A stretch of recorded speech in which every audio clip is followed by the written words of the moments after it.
सुप्रभात बच्चों। तो मैंने आपको भेजा था ध्वनि कविता यूट्यूब चैनल का एक लिंक, लेकिन आज मैं आपको समझाऊंगा, कविता पढ़ के बताऊंगा, फिर उसके भावार्थ को समझाऊंगा। आप ध्यानपूर्वक समझेंगे, सुनेंगे और समझेंगे। तो सूर्यकांत त्रिपाठी निराला जो छायावादी के एक प्रमुख स्तंभ कवियों में से जाने जाते हैं, उनकी रचना है यह ध्वनि, जो कि आपकी किताब में पहली कविता है।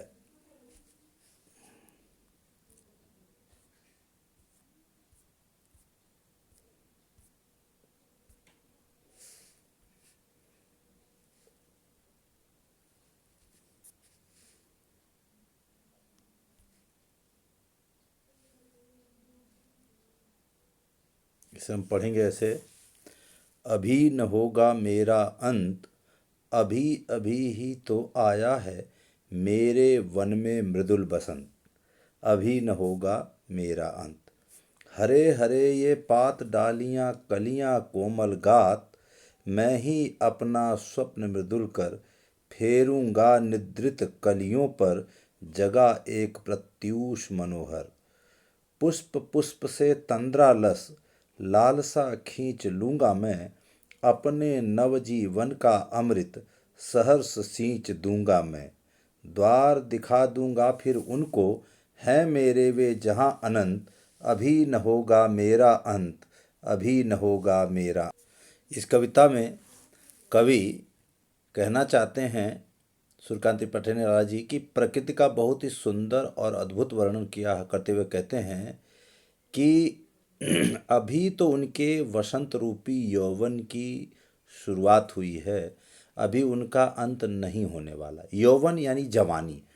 जैसे हम बाल्यावस्था से किशोरावस्था में आते हैं, फिर हम जवान हो जाते हैं, उसी तरीके से प्रकृति का भी एक यौवन रूप आता है। जब आप देखते हैं वसंत आता है तो चारों तरफ पेड़ों में हरी हरी पत्तियां आ जाती हैं, कुछ पेड़ों में फूल खिलने लग जाते हैं, पक्षी चहकने लग जाते हैं। तो इसी को कवि ने वसंत की जवानी यौवन का रूप बताया है।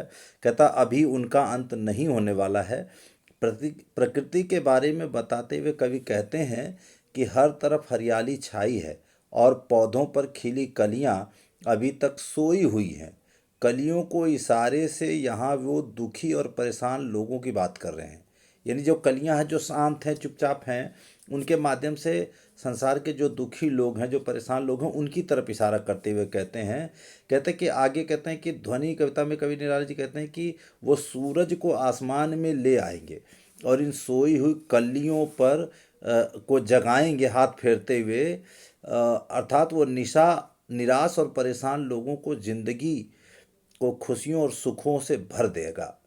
इसके लिए वह अपनी खुशी और सुखों का दान करने हेतु भी तैयार है। कवि चाहते हैं कि दुनिया का हर इंसान सुखी हो। इसलिए ध्वनि कविता में वे कहते हैं, जब तक वो हर इंसान का दुख और पीड़ा दूर नहीं कर देंगे, तब तक उनका अंत नहीं होगा। तो आशा आपने समझ लिया होगा इस कविता को। यहाँ देखिए, इसके प्रश्नोत्तर भी हैं। आप इन प्रश्नोत्तरों को अपनी कविता में उतार सकते हैं, अपनी कॉपी में उतार सकते हैं। जैसा पहला प्रश्न है, कवि को ऐसा विश्वास क्यों है कि उसका अंत अभी नहीं होगा। कवि मानते हैं कि उनका अंत अभी नहीं होगा क्योंकि अभी भी उनके अंदर उत्साह, उमंग और जीने की चाह कूट कूट कर भरी है। कवि के अनुसार एक मनुष्य तभी मरता है जब उसके अंदर से खुशी, उल्लास और उत्साह खत्म हो जाता है। उनके अंदर ये चीज़ें अभी प्रचुर मात्रा में हैं, इसलिए वो कहते हैं कि अभी उनका अंत नहीं होगा।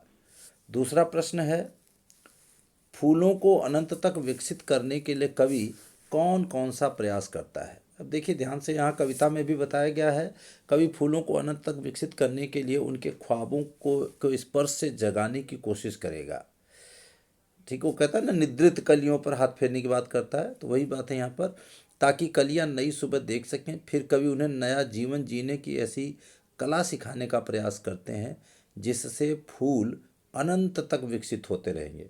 यहाँ अनंत का मतलब है कि जब भी हम कोई फूल का पेड़ लगाते हैं तो वह उसमें फूल खिलते हैं, मुरझाते हैं, खिलते हैं, मुरझाते हैं, कभी कभी पेड़ भी सूख जाता है, लेकिन उसी फूल के बीज वहाँ गिरे होते हैं, दोबारा पेड़ उगता है, फिर से फूल खिलते हैं। तो ये प्रक्रिया अनंत काल तक चलती रहती है। इसीलिए अंत में भी वो कहते हैं अभी न होगा मेरा अंत, जहाँ तक है अनंत। तो वो सारी बातें यहाँ देखिए इस कविता के प्रश्नोत्तर में भी है। कवि पुष्पों की तंद्रा और आलस्य दूर हटाने के लिए क्या करना चाहता है? कवि पुष्पों की तंद्रा व आलस्य दूर हटाने के लिए उन्हें नव जीवन रूपी अमृत से सींचना चाहता है, ताकि वो अनंत तक विकसित होते रहें। यहाँ नवजीवन रूपी अमृत से तात्पर्य वही है जो मैंने भी आपको बताया कि बीज डाल दिया, फिर उगा, फिर फूल मुरझाया, पेड़ सूख गया, फिर से बीज पड़ा, फिर। तो ये नवजीवन रूपी अमृत है जो सदैव चलता रहता है, ये कभी समाप्त नहीं होता है। तो आशा है आप सभी को समझ में आ गया होगा, ध्यान दिया होगा, ध्यान से समझा होगा आपने। और मैं यही कहूँगा कि आप इसको ध्यान से सुने, बार बार सुने और इसको याद रखने का प्रयास करें और अपनी कविता में उतार लें। धन्यवाद। अपनी कॉपी में उतार लें। धन्यवाद।